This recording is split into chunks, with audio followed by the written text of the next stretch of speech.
Le plan de réforme de la gestion des finances publiques au Mali, PREM 2017-2021, est la concrétisation de la volonté politique du gouvernement en matière de réforme des finances publiques.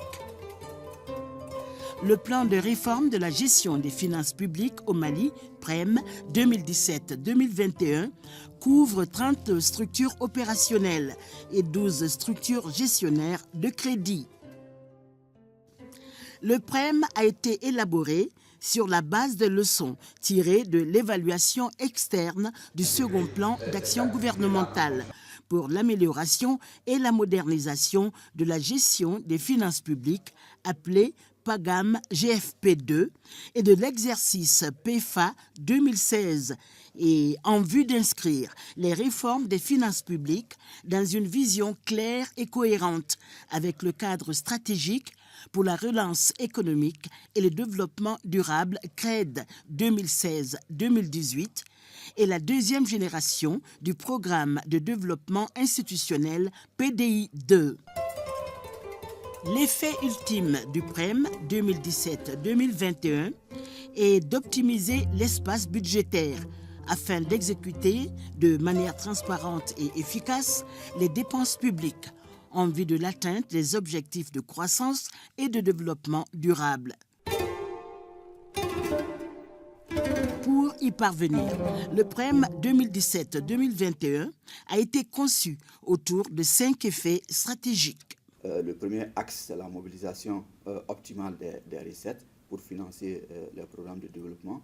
Le deuxième axe, c'est bien entendu les dépenses, puisque quand vous collectez plus de recettes, c'est destiné à des dépenses. Donc la réforme va faire en sorte que cette utilisation des ressources puisse se faire au mieux conformément aux bonnes pratiques en la matière. Donc ça, c'est l'axe 2. Maintenant, quand on exécute, également, il faut qu'il y ait une certaine transparence dans cette exécution. C'est pourquoi l'axe 3 de notre programme est intitulé « Transparence » par rapport à tous les volets liés au contrôle interne, contrôle externe, contrôle du Parlement et puis contrôle citoyen de l'action publique. Ça, c'est l'axe 3. En plus de ça, le quatrième axe, c'est tout ce qui est gouvernance, puisque c'est vrai, quand on essaye de mettre en place un bon dispositif au niveau central et qu'au niveau collectivité, l'État fait des transferts importants, s'il n'y a pas cette gouvernance vertueuse, on n'aura pas accompli toute notre mission. C'est pourquoi l'axe 4 est destiné à ce volet-là. Et maintenant, l'axe 5, c'est tout ce qui est pilotage de la réforme, puisqu'un programme de cette envergure, il faut un bon dispositif derrière pour pouvoir assurer un meilleur suivi et un meilleur pilotage du programme. Le dispositif institutionnel comprend le comité technique. Il est chargé du pilotage stratégique et du suivi de la mise en œuvre du PREM et constitue l'instance de décision du programme.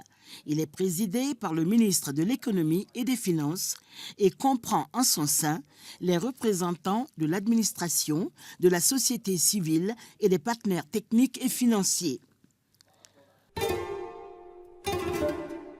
Le secrétariat technique est assuré par la cellule d'appui à la réforme des finances publiques, CARFIP. Ce secrétariat est chargé de l'animation et du suivi permanent de la mise en œuvre du plan de réforme. Les structures bénéficiaires sont chargées de la mise en œuvre des activités avec des points focaux désignés comme interlocuteurs de la CARFIP. Les comités thématiques. Ils complètent les cadres de dialogue du PREM et ont pour vocation de réfléchir sur les questions transversales de la réforme des finances publiques.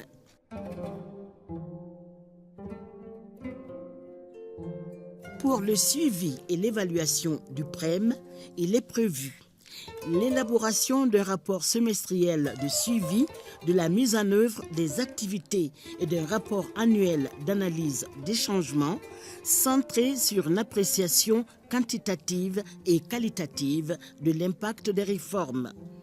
La réalisation d'une auto-évaluation PFA tous les 2 ans.